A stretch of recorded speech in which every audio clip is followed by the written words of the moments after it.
Merci de votre fidélité renouvelée, amis auditeurs d'e-radio. La radio 5 étoiles, c'est un réel plaisir de vous accueillir dans votre rubrique préférée sur la 90.3 Le Sénégal dans l'histoire. Migui Maham Ndiaye est devant ce micro.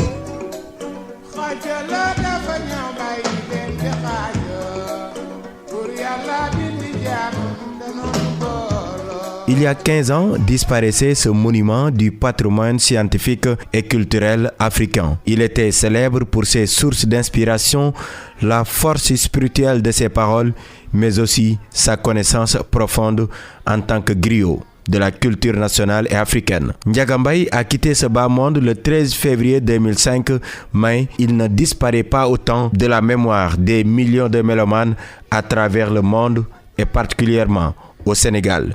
Des mélomanes Pape Alioune Sarr qui ont été bercés par la voix ténor et suave de ce maître de la parole et du vers. Rauque, mélodieuse et envoûtante, la voix de Ndiaga Mbaye était à cheval entre la tradition et la modernité. Griot traditionnel, cela ne lui empêchait pas d'être à l'aise dans les autres variétés musicales.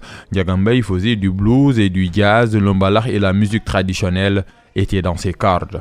Le philosophe écrivait ses maximes dans la mélodie, ses paroles toujours utiles à méditer. La musique était pour lui un ornement, mais également un instrument. Il adoucissait les mœurs tout en les purifiant. Ses textes sont en prise directe avec la réalité, l'art ou la musique au service de la citoyenneté. Ndiaga Mbaye est né à Tataguine, dans la région de Fatick, en 1948. Ses voix traversent mélodieusement les cérémonies de mariage, de baptême. Ndiaga Mbaye séduit son environnement immédiat par le génie de sa parole. Le chanteur entre à l'école, mais ne dure pas. Les petits pas du jeune écolier ne franchissent guère le cycle secondaire. Ndiaga Mbaye intègre l'armée en 1968, mais il retourne ensuite à Dakar dans une période marquée par des remous sociaux sans précédent. Le chanteur s'y mêle grâce à sa musique, mais autrement, Ndiaga Mbaye chante l'amour, un chef-d'œuvre musical.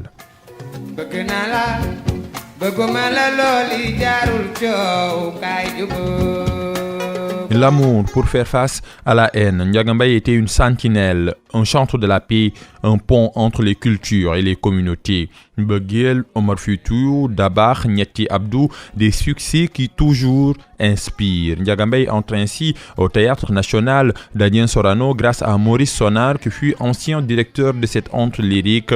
Il n'excelle pas seulement dans le griotisme éloquent, il chante les louanges des chefs religieux et coutumiers certes, mais Ndiaga Mbaye instruit le peuple. L'homme est le remède de l'homme. Manger est bon mais éduquer encore mieux. Des leçons de morale chantonnées et agréables à l'oreille. Le parolier s'éteint le 13 février 2005 à l'âge de 57 ans, laissant derrière lui une œuvre musicale magistrale qui continue d'inspirer la jeune génération.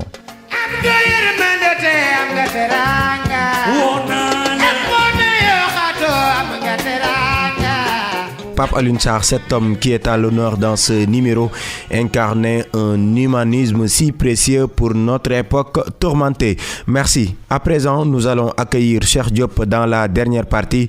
Il revient sur des événements qui avaient eu lieu un certain 13 février. Des événements importants et qui ont marqué l'histoire du Sénégal se sont déroulés à la date du 13 février. En 1846 d'abord, elle coïncide avec une ordonnance française qui stipule que le gouverneur du Sénégal, mort ou absent, sera remplacé provisoirement par le chef du service administratif. Celui-ci doit être un commissaire de la marine, le cas échéant, l'officier le plus ancien dans le grade le plus élevé. Un an plus tard, elle coïncide avec un arrêté sur la police de la traite aux escales. Le 13 février 1962 coïncide avec un accident tragique à la hauteur de Sinthiou Malem au cours de la visite du chef de l'État dans la région du Sénégal oriental. Le bilan fait état de 8 morts, dont 6 gardes républicains et plus de 20 blessés. Le 13 février 1965 coïncide avec l'installation à Saint-Louis du secrétaire général du comité inter-État pour l'aménagement du fleuve Sénégal OMVS par les chefs de l'État du Sénégal, du Mali et de la Mauritanie. Le 13 février 1968 marque l'ouverture à Dakar de la première conférence interministérielle